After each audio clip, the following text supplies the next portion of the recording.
መንፈስ ቅዱስ አሐዱ አምላክ አሜን። ይትባረክ እግዚአብሔር አምላከ እስራኤል ዘአብጽሐነ እስከ ዛቲ ሰዓት በሀብቱ ስቦ በረድኤቱ አቅርቦ በቸርነቱ ጠብቆ ከመዓቱ ሰውሮ ይቅርታውን አብዝቶ በዚህ ቅዱስ ስፍራ የሰበሰበን አባታችን አምላካችን መድኃኔዓለም ኢየሱስ ክርስቶስ ስሙ ለዘላለም የተመሰገነ ይሁን። ለቃለ ረድኤት ለሥጋ ዕርገት ምክንያት የሆነች የባሕርያችን መመኪያ እማ አምላክ ወላዲተ አምላክ ክብርና ምስጋና ይድረሳት። በጸና ሃይማኖት በቀና ምግባር የተጓዙ ቅዱሳን ሁሉ ክብርና ምስጋና ይድረሳቸው። ለእናንተም ሊገባችሁ በቅድሚያ ክቡር መምህራችን መጋቤ ብሉይ ሐዋዝ ሽፈራው የዚህ ታላቅ ቤተ ክርስቲያን ስብከተ ወንጌል ክፍል ኃላፊ፣ ክቡራን ሊቃውንተ ቤተ ክርስቲያን፣ አበው ካህናት፣ አኀው ዲያቆናት፣ በክርስቶስ አባቶቼ፣ እናቶቼ፣ ወንድሞቼና እህቶቼ የምትሆኑ ሁላችሁም በእግዚአብሔር ስም እንደምን ሰነበታችሁ? እንደምን አላችሁ? እንኳን አደረሳችሁ። በይቅርታው ብዛት የጠበቀን በረድኤቱ ያልተለየን ቸርነቱን ቁጥር ስፍር የሌለው አምላካችን ስሙ በሰማይ በመላእክት በምድር በደቂቀ አዳም ለዘላለሙ የከበረና የተመሰገነ ይሁን። እንደ እግዚአብሔር ፈቃድ ዛሬ አምላካችን ለሁላችንም የሚያስተምረን ቃል እንሰማለን። ከዛሬ 2 ሳምንት በፊት እንደምታስታውሱት የፍትሐ ነገሥት ትምህርት ጀምረን በተመረጡ የፍትሐ ነገሥት አንቀጾች እየተማማርን ቆይተናል። እየመረጥን ከኛ ጋራ በቀጥታ የሚዛመዱትን አንቀጽ 1 ስለ ቤተ ክርስቲያን፣ አንቀጽ 3 ስለ ጥምቀት፣ ከዛ አንቀጽ 11 ስለ ምዕመናን ሕይወት አኗኗራችን ምን መምሰል አለበት የሚለውን፣ ከዛ አንቀጽ 12 ስለ ቅዳሴ ተከታታይ ክፍሎችን ተምረን ነበረ ያቆምነው። በተለይ በባለፈው ከዛሬው በፊት በነበረን የትምህርት ክፍለ ጊዜ በቅዳሴ ውስጥ ስለ ደወል ምስጢር ነበር የጀመርነው።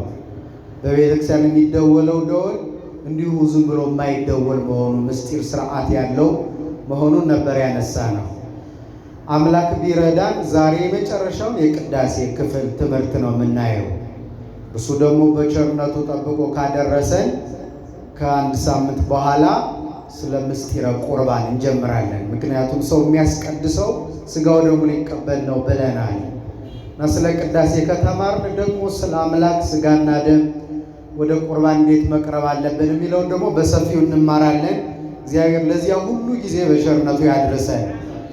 በመጀመሪያው ዘመኑ ዘመነ ፍልሰታ ስለነበረ በሉቃስ ወንጌል ምዕራፍ 1 ላይ ያለውን የማርያም ድምፅ ብለን ነበር የተነሳ ነው። ዮሐንስ በማኅፀን ሆኖ የእርሷን ድምፅ በሰማ ጊዜ በደስታ ዘሏል።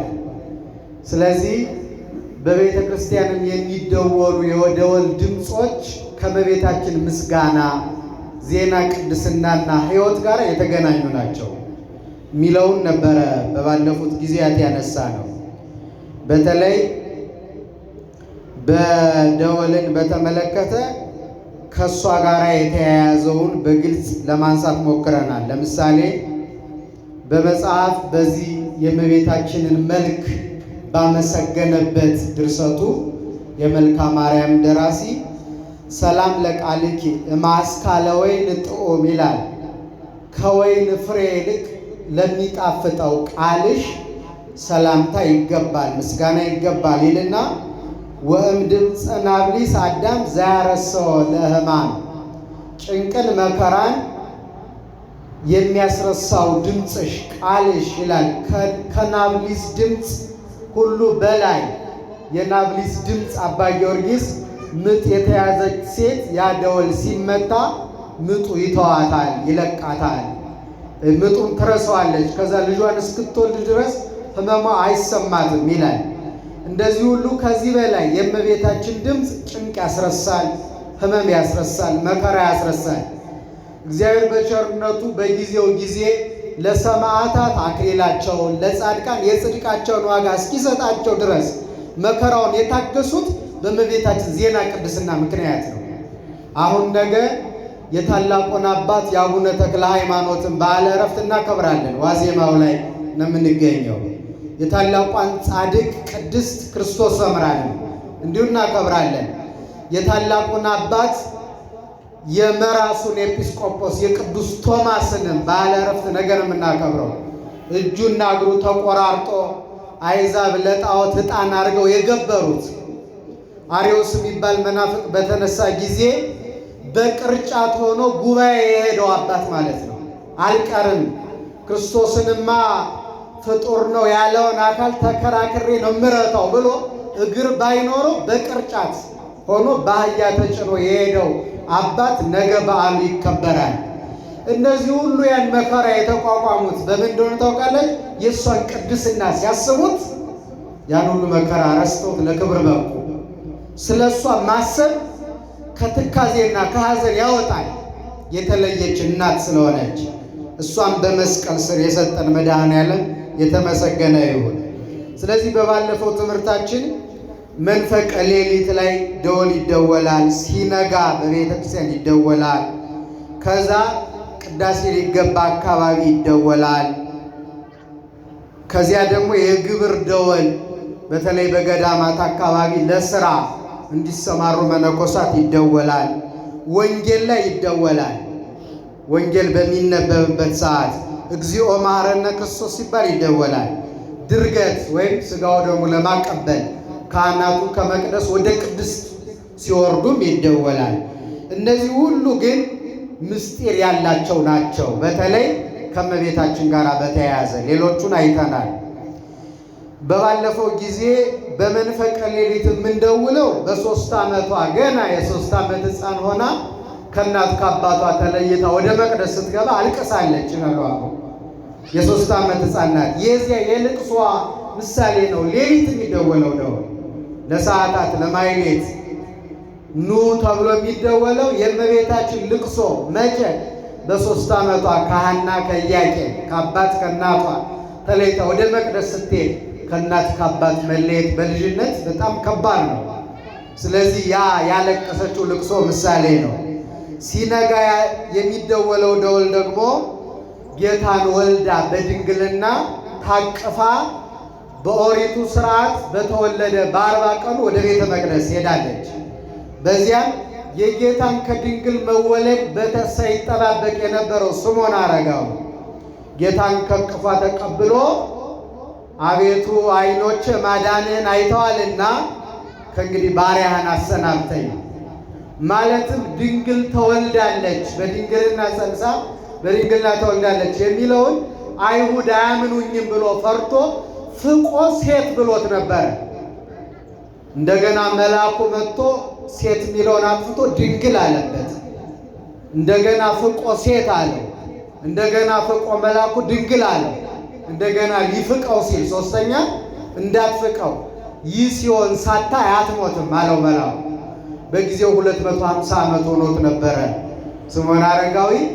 ጌታ ሊወለድ ወደ ቤተ መቅደሱ ሊመጣ 250 ዓመት ይቀር ነበር። ገና እንደ ትኋን አልጋ ላይ ተጣብቆ ይችን ቀን ይጠብቃት ነበረ። የትኛዋን? እመቤታችን ጌታን ወልዳ ወደ መቅደስ የምትሄድበትን ቀን። ከዚያ ምን አለ? አቤቱ ዓይኖች ማዳንህን አይተዋልና የፋኩት ነገር ስተት እንደሆነ ቀድሞም ተረድቻለሁ፣ አሁን ደግሞ በገሃድ አይቻለሁ። ከድንግል ተወልደ ስላየው ማዳንን ስለተመለከቱ ከእንግዲህ ባሪያን በሰላም አሰናብተው ብሎ ለመነ እና ታደሰ። እንደሚዳቋ የዘለለበት ቀን ነው። ምክንያቱም ጌታን ታቅፏል። ከዚያ በኋላ በዚያው ቀን አረፈ። ያ ቀን ልደተ ስምዖን ይባላል። ስምዖን የታደሰበት ቀን ግን እኮ የሞተበት ቀን ነው። ምንድነው ልደት ያስባለው ከተባለ ጌታን ታቅፎ መሞት ሞት አይባልም፣ ልደት ነው እንጂ ከክርስቶስ ጋር ሆኖ መሞት እና በዚህ ጊዜ እመቤታችንን ትንቢት ስለ እመቤታችን ተናግሮ ነበረ። ምንድን ነበር ያላት?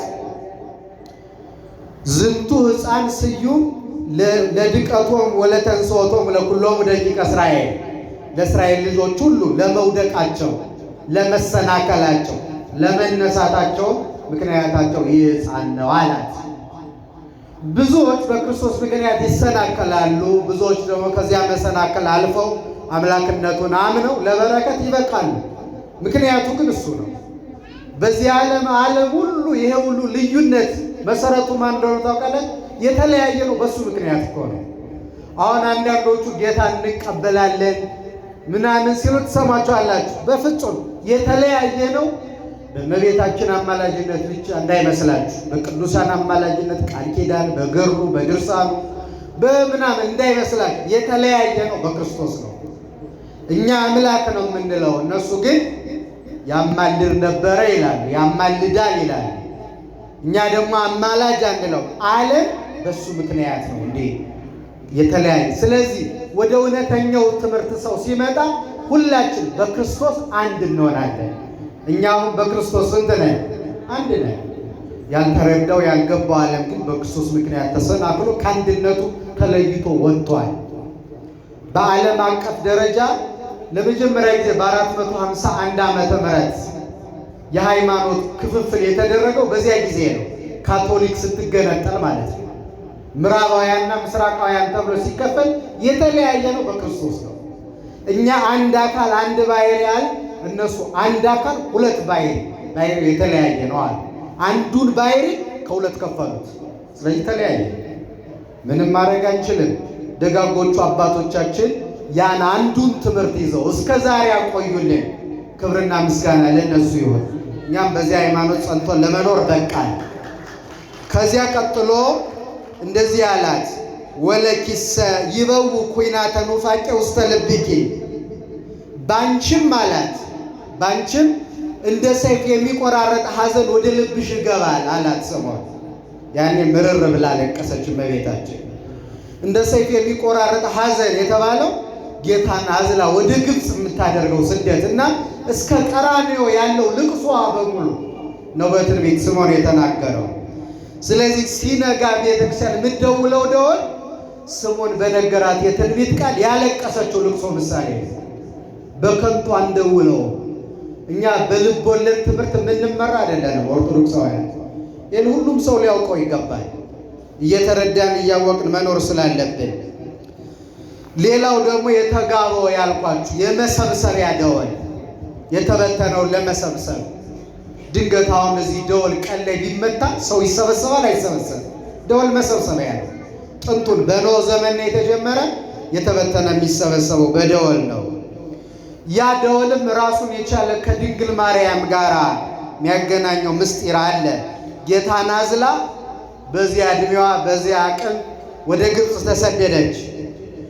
ከዚያ ሄሮድስ 144,000 ሕፃናትን ወላጆቻቸውን እህልና ቀለብ እሰጣቸዋለሁ፣ ለእናንተም ርስት ጉልት እሰጣለሁ ብሎ ከእነሱ መካከል ጌታን አገኛለሁ ብሎ ሕፃናትን ሰበሰበ።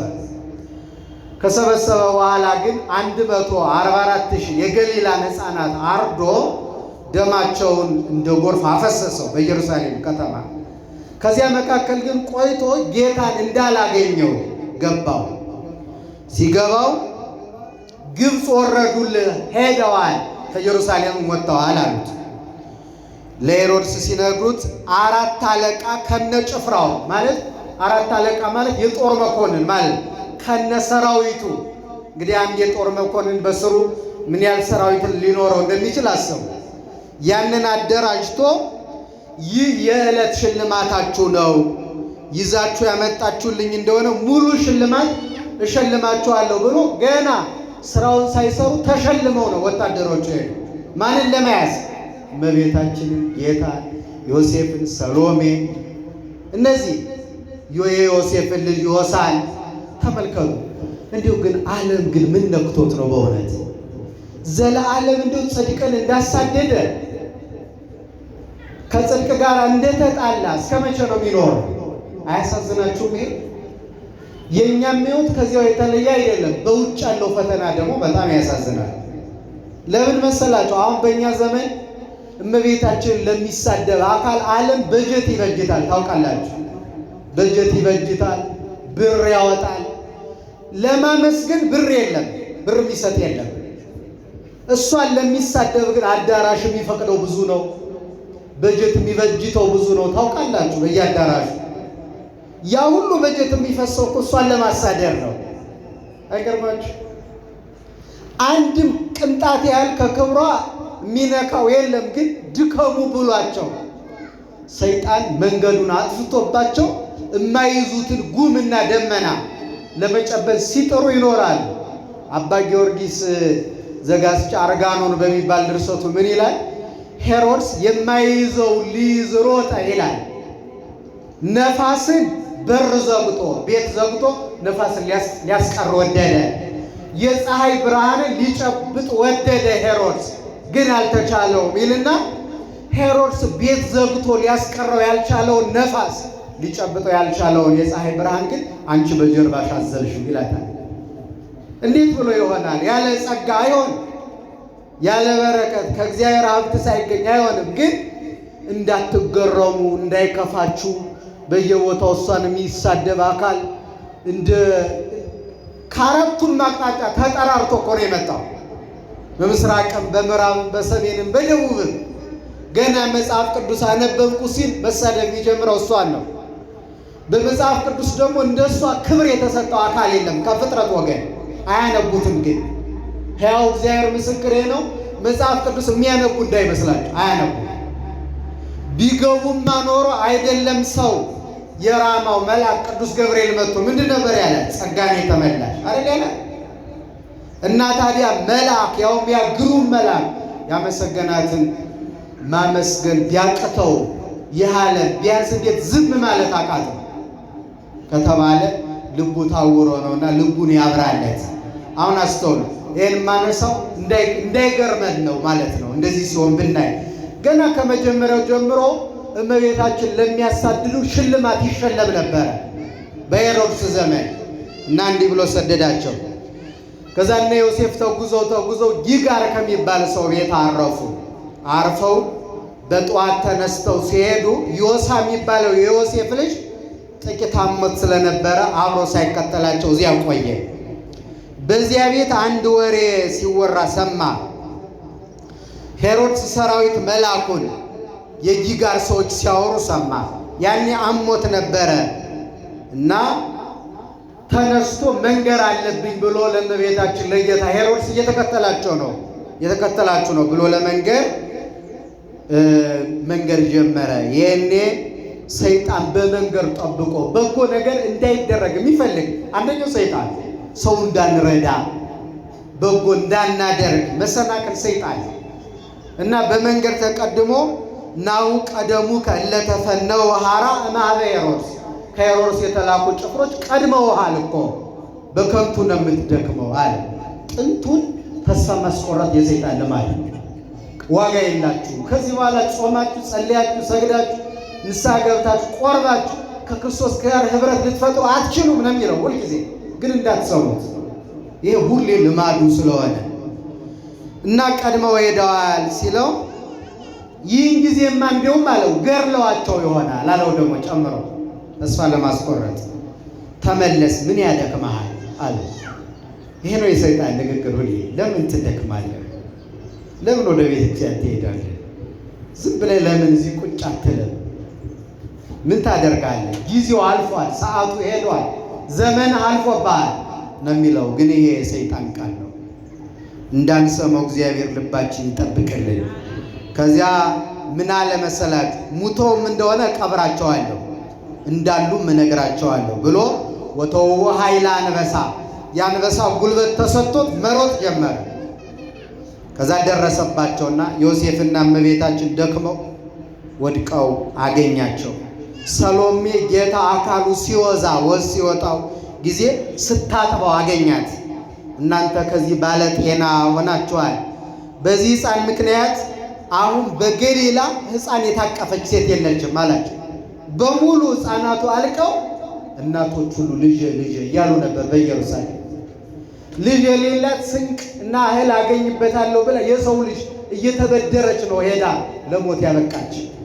ስለዚህ በሙሉ በየቤቱ ድንኳን ነው፣ መጽናናት የሚባል የሌለበት ዘመን። ምክንያቱም ሁሉም ሰው ሀዘንተኛ ነው። ከእንዲህ ያለ መከራ መድኃኔዓለም ይሰውረን። አሁን እኮ አንድ ቦታ ሀዘን ሆኖ ሌላው ሰው ሊያጽናና መምጣት ለካ ትልቅ ሀብት ነው። ሁሉም ጋር ድንኳን ከሆነስ ምን ይደረጋል? ማን ያጽናናል? እንዲያ ሆኗል አላቸው። እንደዚህ ሲላቸው እመቤታችን እንዲህ አለች፣ የቀን ሐሩር የሌሊት ቁር የተቀበልኩብህ ልጄ ከሞት ላላድን ነው ብላ ምርር ብላ ለቀሰች። ስለዚህ ኑ ተሰብሰቡ ለማለት የሚደወለው ደወል የዮሴፍ ልጅ ዮሳ ሄሮድስ እየተከተላችሁ ነው ሲላት ያለቀሰችው ልቅሶ ምሳሌ ነው የእመቤታችን።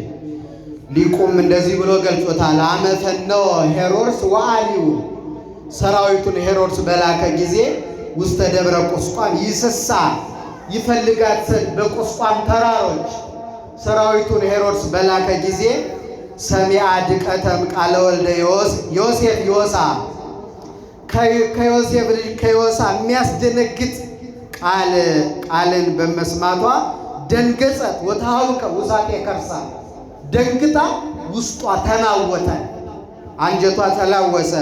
እምደ ሰሎሜ ሶቢያ ተመጦውቶ ለሮሳ መድኃኒዓለምን ከሰሎሜ ተቀብላ ከመትብክዮ አቁራ በልብሳ። አሁን እናት ሲጨንቃት ልጇ አውሬ እንዳይበላባት ጠላት እንዳይነካባት የመጨረሻ አማራጯ ምንድን ነው? ልብሷ ውስጥ ልጇን መሰወር አይደል? እመቤታችን እንደዚህ ነው ያደረገችው። ተቀብላ ያለው አማራጭ ነው ልብሷ ውስጥ ሸፈነችው ጌታ ይላል። አይገርማችሁ? እኔ ገርመኛል ይሄን ሳስበው። ዓለምን በመሃል እጁ የያዘ ጌታ እኛን ለማዳን መጠጊያ እንደሌለው ሰው እናቱ ልብስ ውስጥ ሲሸሸግ ታስቡታላችሁ? ይህን ማሰብ በጣም ይከብዳል። ዓለማ እኛን ያስጠጋ እኮ ነው መጠጊያ ሀገር የሰጠን እናቱ ልብስ ውስጥ ሲጠጋ። ይህ ሁሉ ለሰው የተከፈለ ዋጋ ነው። ይሄን እንዳንረሳው ህሊናችን መድኃኒዓለም ይጠብቅልን። ከዚያ ጌታ እሱ ምጽአትከ አመጣጥህ ዋጋ የሚያሰጥህ ነበረ። ባይቱ በይነዛ ደንገጽ ካለመ ነገር ግን እናቴን ስላስደነገጥካት ይችን ድንጋይ ተንተረሰተኛ ብሎት ተኛ። እኔ በዳግም ምጽአት መጥቼ ዋጋን እስክሰጥ ድረስ እዚህ ተኝተህ ቆየኝ ብሎ ድንጋይ ተንተርሶ ተኛ። እስካሁን ድረስ እንደተኛ ነው። እና ሊቁም ዮሴፍ ወልደ ዮሳ ምን ተገብረ ኃጢአተ ዘያደነግጸኪ ዜና በእንተ ዘአምጽአ ግብተ የሚያስደነግጠውን ዜና ድንገት ስላመጣ ነው እንጂ ሌላ በደል የለበትም። አያችሁ ክርስቲያኖች ምን ያስተምራል መሰላችሁ? ይሄ ማስተዋል እንደሚገባ መቼ ነው መናገር ያለብኝ፣ በምን ሁኔታ ነው መናገር ያለብኝ ማለት እንዳለብን። አንድ ነገር ስለሰራ ነው ብቻ ጽድቅ ላይሆን ይችላል። የነገርንበት መንገድ ሰው የሚጎዳ ከሆነ ለጽድቅ ሳይሆነን ሊቀር ስለሚችል መጠንቀቅ ይኖርብናል። ሌላው የግብር ደወል ይባላል። ለቅዳሴ ስንመጣ የሚደወለው ይሄ ደግሞ እመቤታችን ጌታን አዝላ ስትሰደድ የዓለምን የሕይወት እንጀራ አዝላ ግን ተራበች ተጠማችና ልትለምን ከአንድ ሰው ፊት ትዕማን ከምትባል ሴት በር ቆመች። ስለ እግዚአብሔር ብላ ለመነች። እግዚአብሔርን አዝላ የምትለምን ልዩ ሴት እኮ ናት። ለዚህ ነው ደራሲው ባለቅኔው ማርያም ድንግል አለ ዘይትፈር ሐሜተ ፍርፋራተ ህብስት ሰአለት እንዘ ትጸውር ህብስተ። ድንግል ማርያምስ ሐሜትን አትፈራም አለ ባለቅኔው። ለምን? የሕይወት እንጀራ ይዛ የእንጀራ ፍርፋሪ ትለምናለች ይላል። እና ከዚያ ስትለምን ወጥታ ያቺ ሴት ያቺ ክፉ ሴት እንዲህ አለቻት፣ የት መጣሽ አለቻት። ፈላሲት አነ ምድረ ገሊላ ከገሊላ የተሰደድኩ ስደተኛ ነኝ አለቻት። አሁን ለራበው ሰው ሀገሩ አይጠየቅም። ኦርቶዶክሳውያን ለእኛ ይሄ አይመጣንም። ለሚለምን ሰው የት ሀገር ነው የመጣ አትበሉት። ሲጀመር የክርስቲያን ሀገሩ በየት ነው? ጽድቅ ሰርተን ለመንግስተ ሰማያት የሚያበቃ ነገር አጠራቅመን ለመሄድ ነው እዚህ የተቀመጥነው እንጂ እኛ ሀገራችን በዚህ አይደለም። ሀገራችን በየት ነው? እንሄዳለን፣ ዓለሙም ያልፋል፣ እኛም እንሄዳለን። ተራ ስለሆነ ነው እንጂ ሁሉም አይቀርም። ስለዚህ ጉዳይ ህሊናችን ውስጥ ጊዜ ሰጥተን ማሰብ የለብንም። የትም ይምጣ ግን ርቦታል፣ ከቻል እናብላው፣ ከቻል እናጠጣው፣ እናልብሰው። ምንም አያደርግልንም። ሰው መሆኑ በቂ ነው አይደለም። እቺ ሴት ግን የት ነው የመጣሽ አለቻት። ከገሊላ ምድር። እንዳንቺ ያለች ሴት ክፉ ብትሆኝ ነገረኛ ብትሆኝ ነው እንጂ ከመጋረጃ ማትወጭም ነበር አለቻት። አይባልም እኮ። እሺ ማንችል ከሆነ ለምንድን ነው ሰውን የምንሳደበው? የማይሆን ጣጣ ውስጥ ገብተን ስለዚያ ሰውዬ ባህሪ፣ ጠባይ፣ ታሪክ ለምን እናጠናለን? ምንም አያደርግልንም፣ አይጠቅመንም። ይሄ ግን የምንደክመው በማይጠቅመን ነገር ነው ብዙ ጊዜ እና እንዲህ አለች። ከዚያ በኋላ ዮሴፍ እመዎ ይሁብዎ ወእምአልቦ ይፌንውዎ በሰላም፣ ካለ ይሰጣሉ፣ ከሌለ በሰላም መሸኘት አይቻልም። ደህና መሻችሁ ይቻላል አይቻልም? ካለ በስ ካለዛ ደግሞ ካለው ያድርስ ብሎ ሰውን በሰላም በብሩህ ገጽ መሸኘት። ከዚያ እንደዚህ ይባላል፣ ለለማኝ ካለ ይዘከሩታል፣ ባይኖር ካለው ያድርስ ይሉታል እንጂ እንደ ጦር የሚወጋ ልብ የሚወጋ ነገር እንዴት ትናገሪያለሽ አላት ዮሴፍ። ከዚያ ለትዕማን ኮቲባ የምትባል ሰራተኛ ነበረቻት እና እሷ ደርቡን ፎቁን እያናጋች መጣ። ይህ የፍየል ጠባቂ የሚመስል እመቤቴን እንዴት ይናገራታል? አቤት አለማወቅ! እመቤቲቱ እኮ ከፊቷ ቆማለች፣ የመድኃኒዓለም እናት። እሷ ግን እመቤት ላልሆነች ነው የምትገዛው። እመቤቲቱ አትታያትም። ከእንዲህ አይነት መታወር መድኃኒዓለም ይሰውረን እና እመቤቴ እንዴት ይናገራታል ብላ እሱ በጥፊ ቃታ ጌታን ነጥቃ ከሷ መሬት ላይ ጣለች እና ትዕግስት የባህሪው ስለሆነ ምርር ብሎ አለቀሰ። ልታነሳው ስትል ተይው የአምላክነቱን ስራ ይገለጥ አላት። ከዚያ እነሱን ትዕማንና ኮቲባን ምድር ተከፍተው አጠቻቸው። ቤተሰቦቻቸውን ደግሞ ጦጥና ዝንጀራ እየሆኑ ሄዱ። ያ የኮሩበት ቤት ቀረ። ጌታና እመቤታችን ሰሎሜና ዮሴፍ 6 ወር ተቀመጡ። መልአኩ ተርላ ሥጋ በዝቷል ውጡ እስኪላቸው ድረስ በዚያው ቆዩ። ለማንኛውም ጌታ ነጥቃ መሬት ላይ ስትጥለው በጣለችው ጊዜ እመቤታችን ያለቀሰችው ልቅሶ ምሳሌ ነው። ቅዳሴ ልንገባ ስል ምን ደውለው ደወል። ከዛ የወንጌል ደወል ወንጌል ሲደወል የሚደወለው የእመቤታችን ሐዘን በጣም ነው የሚያሳዝነው። ለዚህ የክርስትና አብነታችንና መምህራችን ናት። ጥሩ የሚባል ጊዜ በዚህ ዓለም አልኖረችም። እንደ ሰውኛው እንደ ሥጋ ከክርስቶስ ጋር ከመከራው ተሳትፋ ነው የኖረች። ስለዚህ በዚህ ዓለም መከራ ጭንቅ የሚገጥመን ሰዎች እሷን እናስታውሳት። እሱን ወልዳ አንድ የተቃና ነገር አልነበረም። እንግዲህ ለእሷ እንኳን ምቹ ካልሆነ ይህ ዓለም ለእኛ ማንዴት ሊሆን ይችላል? ምን በደል ሳይኖርባት ለዓለም ድነት ምክንያት ሆና ያ ሁሉ መከራ ከጽንስ እስከ ርደት ድረስ እስከ ዛሬ ድረስ የሁሉ መከራ የማያባራ ከሆነ የኛ መንገድ ያው ነውና በመከራ ውስጥ ጸንተን እሷ ከገባችበት ውሳጤ መንጦላይት እንድንገባ አምላክ ይርዳል። ወንጌል ሲነበብ የሚደወለው ደወል ደግሞ 70 ሰገል ያመጡለት የጌታ የወርቅ ጫማ ነበረው ከወርቅ የተሰራ እና ልትለምን በሄደችበት ጊዜ ወንበዴዎች ሽፍቶች ወሰዱባት ጫማውን ማለት ነው። እና እምሰባ ሀገር ይላል እኮ ደራሲው ይሄን ሲገር እምሰባ ሀገር አልቦ ዘያምራ ሁሉን የሚያውቀውን ጌታ ወልዳ ሀገር ሁሉ የሚያውቃት የለም። ማን እንደሆነች አያውቋት። አቤት ቢያውቋት እንዴት ይጠቀሙባት ነበር። አለማወቅ በጣም ከባድ ነገር ነው ክርስቲያኖች። አለማወቅ በጣም ሐዋርያው እንዳለ ቢያውቁትስ ኖሮ የክብርን ጌታ ባልሰቀሉት ነበር እኮ ነው ያለው። አለማወቅ ጌታን ሰዎች እንዲሰቅሉት አድርጓቸዋል። በግራ በኩል የተሰቀለው ሽፍታ የእውቀት ጉድለት እኮ ነው የገጠመው። አብሮት የተሰቀለውን ጌታ ይሳደብ ነበር፣ ያኛው ግን ያመሰግነው ነበር። ልዩነታቸውም እንዴ ይህ ገብቶታል፣ ያኛው አልገባውም፣ አላወቀውም። ማን አብሮት ከጎኑ እንዳለ አልተረ ፀሐይ የሚጨልመው ጨረቃ ደም የሚሆነው ከዋክብት ብርሃናቸው የሚነዙ ያ ሁሉ ተአምር የሚደረግ በማን ምክንያት እንደሆነ አልገባውም ፈጽሞ። ሳይገባን እየተመላለስን ከመኖር እግዚአብሔር ይጠብቀን። መምጣት አለብን ወደ እውቀት ወደ መረዳት የምናደርገው ወደ ማወቅ መምጣት አለብን። እስከ መቼ ወደዚህ አካል መጣን? የሚጠቅመንን በጎዳና እያየን ላናውቀው እንችላለን። 30 ዓመት ሙሉ አብሯቸው እየኖረ አይሁድ ሳይጠቀሙበት ቀሩ። በዚያው ዘመን በዚህ ምድር ላይ 64 ዓመት ሙሉ እመቤታችን ነበረች። ብዙዎች ሰዎች ግን አላወቋትም። አልተጠቀሙባት። ያወቋት ግን በእግር በፈረስ ያስፈልጓት ነበር። የሮሙ ንጉሥ ጢባሪዎስ መቼ ባገኘዋት ይል ነበር። የዓለም ንጉሥ ነው፣ ግን ስለ ክብሯ ስለገባው ምን አለ መሰለን፣ እኔ ቋሚ ለጓሚ ሚስቴ ገረድ ደንገጡር ሆነ ባገለገልናት፣ እኔ የወንድ ባሪያ ሆኜ ባገለገልኳት ያለው ማን እንደሆነ ታውቃላችሁ? የሮሙ ንጉሥ ጢባሪዎስ። ይሄ ማለት በዘመኑ ኃያል ሀገር ናት ሮም፣ የዓለም ንጉሥ ማለት ነው። የዓለም መንግስታት ሁሉ የበላይ የሆነው ጢባሪዎስ አግኝቼ ባገለገልኳት ባሪያ በሆንኩላት ብሎ የተመኛት ናት። የእሷ ልጆች ስላደረገን ክብርና ምስጋና ለስሙ ይሁን። እምሰባ ሀገር አልቦዘ ያምራ፣ ከሀገሩ ሰዎች የሚያውቃት የለም።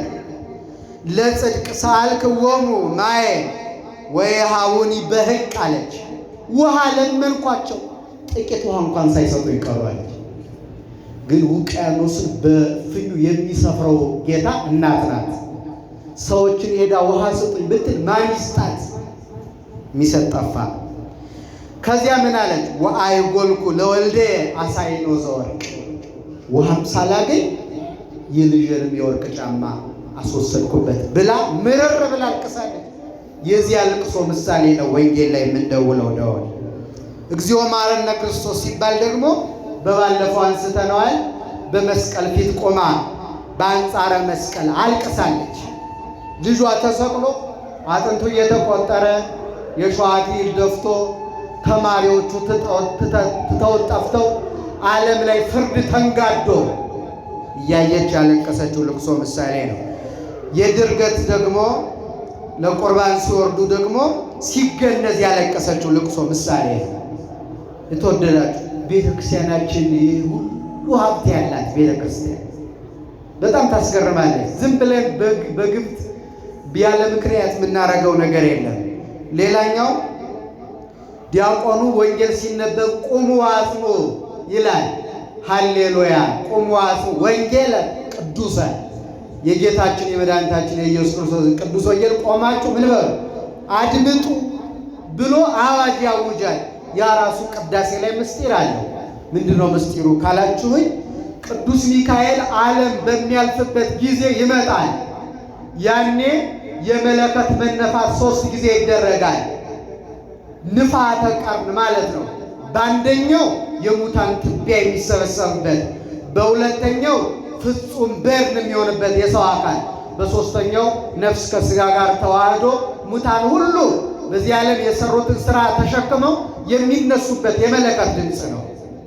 አንደኛው ድምፅ ቅዱስ እግዚአብሔር ቅዱስ ኃያል ቅዱስ ሕያው ዘይመው ዘተወልደ ቅድም ኪዳን ላይ ያለ ማርያም ቅድስት ድንግል ከድንግል የተወለደ የሚለው ነው። ሁለተኛው በዮርዳኖስ የተጠመቀ በእንጨት መስቀል የተሰቀለ ሁለተኛው። ሶስተኛው ከሙታን የተነሳ በሶስተኛው ቀን በ40ኛው ቀን ወደ ሰማይ ያረገ፣ በሕያዋንና በሙታን በጻድቃንና በኃጥአን ሊፈርድ በጌትነቱ የሚመጣ የሚለው ደግሞ ሶስተኛው ነው። ስለዚህ ዲያቆኑ ቆማችሁ የጌታን ወንጌል አድምጡ ሲል የዚያች ቅዱስ ሚካኤል የሚናገራት የመለከት መነፋት ድምፅ ምሳሌ ነው። እያስተዋልን ከሰማ ነው። ወንጌል ደግሞ ካህኑ ነዋ ወንጌለ መንግሥቱ ለእግዚአብሔር፣ የእግዚአብሔር የመንግሥቱ ሕግ ወንጌል እነሆ ብሎ ለንፍቁ ቄስ ይሰጠዋል።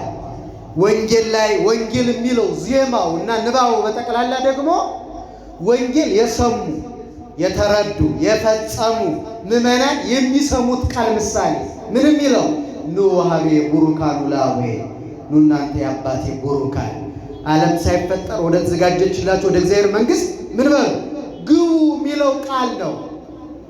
ስለዚህ ወንጌል ሲነበብ ይሄን አስታውሱ ክርስቲያኖች። ወንጌሉን እንዳሰማህን የአባቴ ቡሩካን የሚለውን ሕያው ቃል አሰማን ብላችሁ ብለን እንለምነው እግዚአብሔር።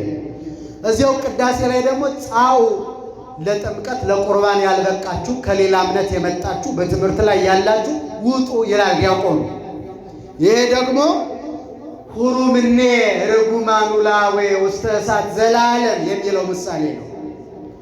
ይሄ ወንጌል ተነቦ ሰምታችሁ ግን በተግባር ሳትፈጽሙ የኖራችሁ አባቴ የረገማችሁ መርገመ ጌባል ያደረባችሁ በረከተ ገሪዛን ያላደረባችሁ የአባቴ ርጉማን ከኔ ሄዱ። ይህን እንዳያሰማን በቸርነቱ ይጠብቀን። ጻኡ የሚለው ቃጭን የዚያ ምሳሌ ነው። የጻኡ የሚለው ድምፁ፣ ደወሉ ደግሞ የግርማ መዓቱ በፊቱ እንቆማለን። ከዛ ክርስቲያኖች ዲያቆኑ ጻኡ ብሎ ከገባ በኋላ የቤተ መቅደሱ መጋረጃ ይጋረዳል። ለምን እንደሆነ ታውቃላችሁ? ወንጌል ተነቦ በዚህ ዓለም ኖረን ወንጌልን ሰምተን ከፈጸምን ንዋቤ የሚለውን እንሰማለን። ካልፈጸም ደግሞ ሁሩም እኔ ከኔ ሂዱ የሚለውን እንሰማለን። መጨረሻ ላይ ግን ጻኡም ሁሩም ነውም ከተባለ በኋላ ግን መጋረጃው ይዘጋል። ማለት ምሕረት ይከለከላል።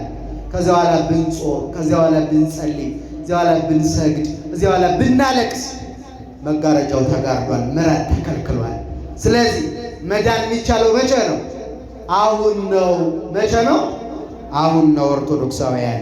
ስለዚህ ይሄንን እንድንረዳው የቅዳሴን ክብር አምላካችን በቸርነቱ ይርዳል። ቅዳሴ የተለየ ጥቅም ያለው በሕይወታችን በስጋም በነፍሳችን በጣም ትልቅ ነገር ያለው ነው። ይሄን ነግሬያችሁ ትምህርት የለቋችሁ። አንደኛ የምናስቀድስበት ምክንያት የተፈጠርንበት ዓላማ ስለሆነ ነው። ስሙን ቀድሰን ክብሩን መውረስ ስለሆነ። ሁለተኛው በ13ኛው አንቀጽ እንመጣበታለን። በይንተ ቁርባን የምናስቀድሰው ለመቁረብ ነው። ግዴላችሁ ተዘጋጁ ምዕመናን። የምንሞትበት ቀን አይታወቅም። በዚያ ላይ ደግሞ እንደኛ ዘመን ሞት የቀረበበት ዘመን የለም። ድንገት ወንድሞቻችን የምናጣበት ዘመን ሆኗል። ትናንትና አብረውን ውለው በአገልግሎት ዛሬ የሉም እና ይሄ በጣም አስጨናቂ ዘመን ስለሆነ ወስነን ገተን ዘመኑን ማቆም አንችልም። የዘመናት ጌታ እግዚአብሔር ነው። እኛ ግን በዘመን ውስጥ የምንኖር ዘመኑ እንዳረገን እለፉ ካለን የምናልፍ ኑሩ ካለን የምንኖርን ስልጣን የለን። ከሌለን እስከ መቼ ነው እያስቀደስ ሚዜ እየሆን ሙሽራ ሳንሆን ዘመናችን ሲያልፍ ከሙሽራው ከክርስቶስ ጋር ህብረት ሳንፈጠር እስከ መቼ ይሆናል? እና ደግሜ ደጋግሜ ብዙ ጊዜ እንደነገርኳችሁ እያስቀደሱ ሳይቆርቡ መሄድ የመጣው ከግራኝ በኋላ ነው። ከግራኝ ወረራ በኋላ ክርስትናችን ተዳክሞ ነው። ብዙ ችግር ስለገጠመን ነው። በእኛም ዘንድ በአገልጋዮችም ዘንድ ደጋጎቹን አባቶቻችን ስላጣናቸው ሙተውብናል እነዚህ አባቶች። ከዚያም ደግሞ ቀጥሎ ያን የሚያስቀጥል ትምህርቱ ወንጌሉ ተቋርጧል። መሃል ላይ አብያተ ክርስቲያናት ተቃጥለዋል፣ መጻሕፍት ተቆነጻጽለዋል፣ ተቃጥለዋል። ስለዚህ ያን ዘመን ለመመለስ በጣም ከባድ ትግል ይጠይቅ ነበረ። እሱ ብቻ አይደለም። የግራኝ ዘመን ካለፈ በኋላ ደግሞ ግራኝን እናስወግድላችሁ ብለው የመጡት ፖርቹጋሎች ግራኝን ስላስወገድንላችሁ ውለት አለባችሁ የኛ ብለው ቅባት የሚባለውን የካቶሊክን አስተሳሰብ እንድንቀበል ስራ ሰርተዋል። ደግሞ ከአንዱ መከራ ሳታገግም ቤተክርስቲያኒቱ ወደ ሌላ መከራ የተሸጋገረችበት ዘመን ስለሆነ ነው። አሁን በእኛ ዘመን ሳያገቡ በዝሙት መውደቅ ይኖራል። በማንኛውም ህይወት ውስጥ ግን ሲወድቁ ንስሐ ገብተው ወደ ቁርባን ይመጡ ነበር የቀደሙት ክርስቲያኖች። አሁን ግን ሳያገቡ በጓደኝነት ዝሙት መስራት እንደ ስልጣኔ አስቀድመን ሩካቤ ማድረግ አለብን ብሎ የሚያስብ ትውልድ መጣ። ሁለተኛ ንስሐ አባት ሳይዙ መኖር ክርስቲያን ተብሎ ሁለት ሚስት መያዝ፣ በአንድ ሴት በአንድ ወንድ አለመጽናት እና ክርስቲያን ሆኖ ደግሞ በአረማዊነት ግብር ጸንቶ ጠንቋይ ቤት መሄድ፣ ዝም ብሎ አሉባልታ ላይ መዋል፣ በቃ ዝም ብሎ ወዘልፈን የሆነ በቃ ልቅቅ ያለ ክርስትና ዝም ብሎ ይመጣል ይሄዳል፣ ነጠላ ይለብሳል፣ ማተብ አለው። ክርስትና ግን አይገባው።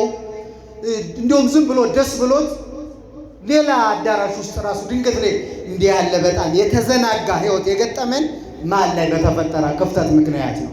ከዚያ በፊት በነበረው ግን ክርስቲያን ማለት በነገራችን ላይ እገሌ ቆራቢ ነው እገሌ ቆራቢ አይደለም እንላለን አይደል?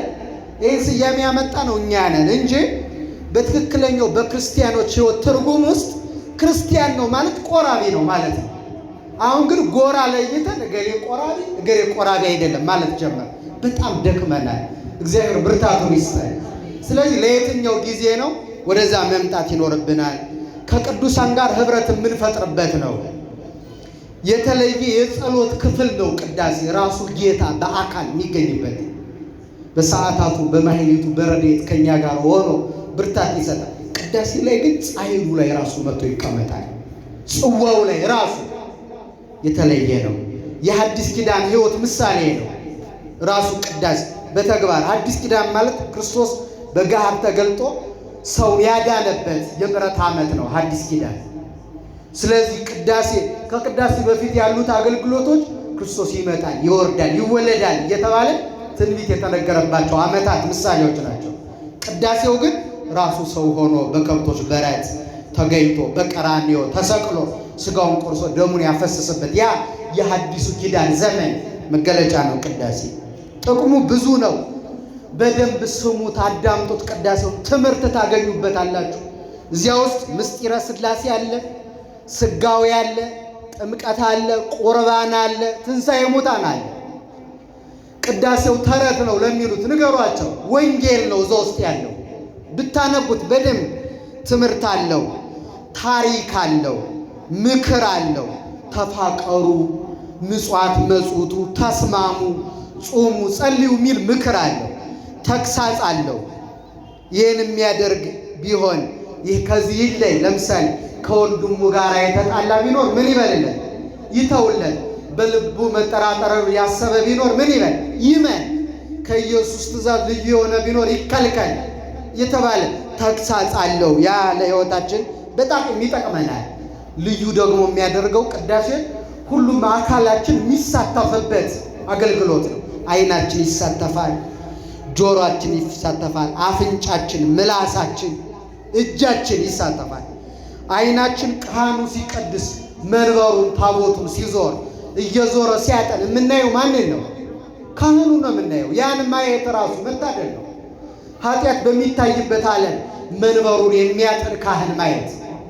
ከዚያ ደግሞ እኛን ሲዞረን በከማነ ሀልከ ቅድመ ጥቅማ ለኢያሪኮ በእደ ኢያሱ ገብርከ ከማሁ አንህል ጥቅመ ኃጢአቴ ለገብርከ ለሕዝብከ ለገብርከ ይላል። የኢያሪኮን ግንብ እንዳፈረስክ የኔንም የልጆችን የምእመናንንም የኃጢአት ግንብ አፍርስላቸው ያለንም ይጸልየው። ይህን እንሰማለን፣ ይህን እናያለን። ከዚያ ዜማውን የሚነበበውን ንባብ ጆሮአችን ይሰማል። ጆሮ ያስቀድሳል፣ ዓይን ያስቀድሳል፣ አፍንጫ የዕጣኑን መዓዛ ያሸታል። ከዛም ምላሳችን ወደ ቅዱስ ቁርባን ብንቀርብ ቅዱስ ቁርባን እንቀበልበታለን፣ ጸበል እንጠጣለን፣ ይህን እናደርግበታለን። ከዛ ደግሞ ሰውነታችን በሙሉ መቅደሱን ይዳስሳል። ስግዱ ሲባል ሰግደን መሬቱ አካላችን ይዳስሳል፣ ሁለንተናችን።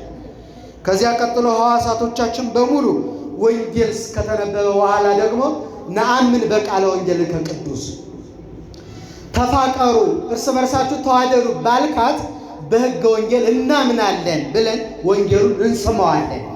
ስለዚህ በሁለንተናችን የምናሳተፍበት ልዩ ጸጋ ነው ይሄ የቅዳሴ ሕይወት።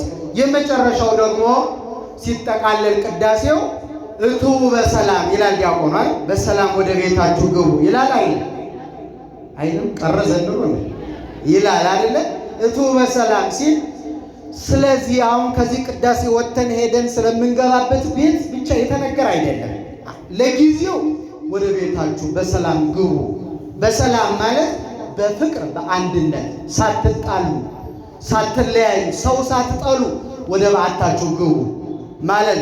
ለፍጻሜው ግን ወደ አባቶቻችን ሀገር ወደ መንግሥተ ሰማያት በሰላም የኛ ቤታችን እሷ ናት። ይሄኛውማ ይፈርሳል። ይፈርሳል አይፈርሳል? ያልፋል። የማታልፈው ቤት እሷ ናትና ሁላችንንም ወደማታልፈው ቤት በሰላም በፍቅር በአንድነት እንዲያስገባን ቅዱስ ፈቃዱ ይሁንልን። ያስተማረን አምላካችን ክብርና ምስጋና ለስሙ ይሁን። እግዚአብሔር ይስጥልን።